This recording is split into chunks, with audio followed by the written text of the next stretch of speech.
Hazel always knew there was something special about her cat Mooney, but she's still shocked when Mooney opens his mouth to tell her he's just had a vision. An ancient evil has awoken after centuries of sleep, and only one man can stop it, the legendary warrior Beowulf. Unfortunately, it's been over 1,000 years since he slayed a dragon, and he's been reincarnated as this guy. His name is Victor, and he's more unemployed millennial slacker than mighty warrior. The adventure begins in Beowulf #1 on Kickstarter, February 18th. Hi everybody, it's Grant again. This week we're covering this book. It's backwards. It's called Shazam and the Seven Magic Lands. As you can tell by my shirt, I'm a pretty big Shazam fan. And believe it or not, I've been enjoying Jeff Johns' run on the character. It started with this book, and now it's moving on to this book. And like I said, I've been enjoying it. This book, he introduces the character of Billy Batson's father, who's named CC, which is pretty cute because Shazam was created by CC Beck, so it's neat that Billy Batson's dad is named CC. It also introduces, as the title implies, the Seven Magic Lands. Now, what are the Seven Magic Lands? First, you have the Funlands. Funlands is a world ruled by kids.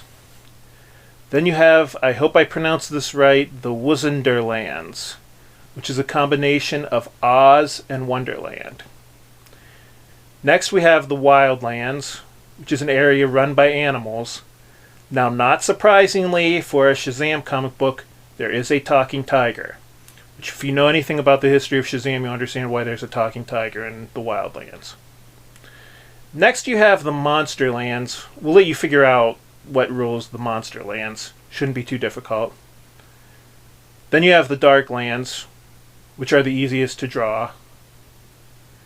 Then you have the Gamelands, which are kind of like the world out of Ready Player One or Tron. And then you have Earth, which we all know what Earth is. Now, I could see if one of the criticisms is that Jeff Johns is really just doing the same thing for Shazam that he did for the Green Lantern Corps. You could imply that the Seven Magic Lands are just kind of the same thing as the spectrum of different colored rings that he did in Green Lantern. But really, I don't really care. I thought it was a neat idea and it was fun. It was cool seeing them go through all the different magic lands. Overall, I just really like this version of Shazam. I feel like it modernized all the stuff that needed to be modernized about Shazam, but it kept in the elements that I liked from when I was a kid. For instance, Talkie Tawny is in this comic book. Obviously, having a talking tiger is kind of one of the cheesier elements of Shazam, but in this storyline it kind of made sense since there's a magical realm where there are animals that talk. I certainly didn't think it was a perfect story. I mean, towards the end it was starting to get a little bit complicated.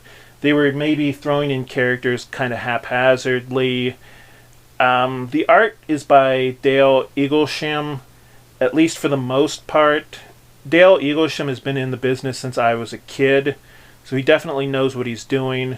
There was another artist on the title named Scott Collins. I would say the art was pretty good, though it didn't really stand out to me. It was just kind of like a generic style to it.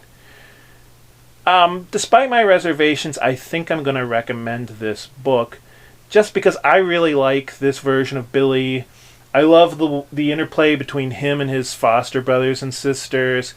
It's just, he's a great character, and him and his foster brothers and sisters are just a lot of fun to read. So overall, I'm going to say that I recommend the comic book, and I'm going to thank you guys for watching my video again. Have a great week.